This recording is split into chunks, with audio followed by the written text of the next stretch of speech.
এই দুনিয়ার লোভে পড়ে আল্লাহকে গেছে পড়ে আল্লাহ যেন দুনিয়াতে পাঠাইছে তার ওই কোনো হিসাব নাই। আমার মন করার মতন আমি চলতে আছি। এই দুনিয়ার মানুষ আমার মন করার মতন চলার জন্য আর আমার মন করার মতন চলার মতো দুনিয়াতে পাঠায় নাই, পাঠাইছে আল্লাহর হুকুম আর নবীর তরিকা মতো মানুষের সাথে সুন্দর ব্যবহার করার জন্য। মানুষ এখন সুন্দর ব্যবহার করে না, করে শুধু মানুষকে দেয় যন্ত্রণা। কার জন্য কি করবে, কার জন্য কারে ধরে নিয়ে আসবে, এই দুনিয়া নিয়ে মানুষ এখন ব্যস্ত আছে। প্রত্যেকে উঠে বলে কি খাবো, কি কাজ করব। ধনী দৌড়ায় বাঁচার জন্য আর গরিব দৌড়ায় পেটের জন্য। এটাই বাস্তবতা নিয়ে মানুষ ছুটতে আছে কিভাবে খাবে আর কিভাবে চলবে, কিভাবে মানুষকে নিয়ে মানুষ হাসা ঠাট্টা করা যায় তার পিছিয়ে ছুটছে মানুষ। দিন দিনই মানুষ অগ্রসরের দিকে চলছে, নামাজ রোজা ছেড়ে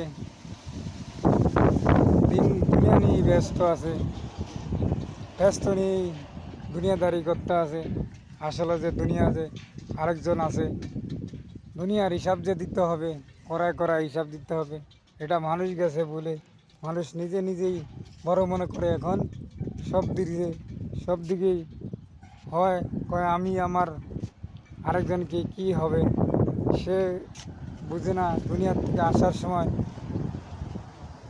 বুঝলো না দুনিয়া আসার সময় যে আল্লাহ একজন আছে উপরে, রাসূল একজন আছে, তার হুকুম মানার মতন দিন দুনিয়াদারি করতে হবে।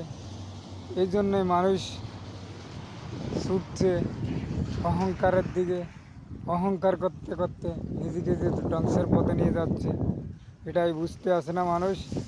মানুষ বুঝবে কখন, যেসম আজরাইল নামক লোকটা তার সামনে হাজির হবে, তাই সে বুঝবে এই জগৎটা আসিল কত সুন্দর, না আসিল মিশা। এটা সে সেদিনকে বুঝবে, এর আগে আর সে টের পাবে না কিচ্ছু।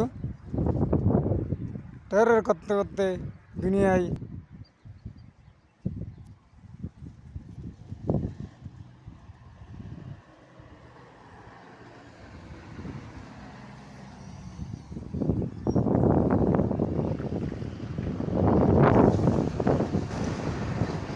টের পাবে না কিচ্ছু। ভালো থাকেন, আল্লাহ হাফেজ।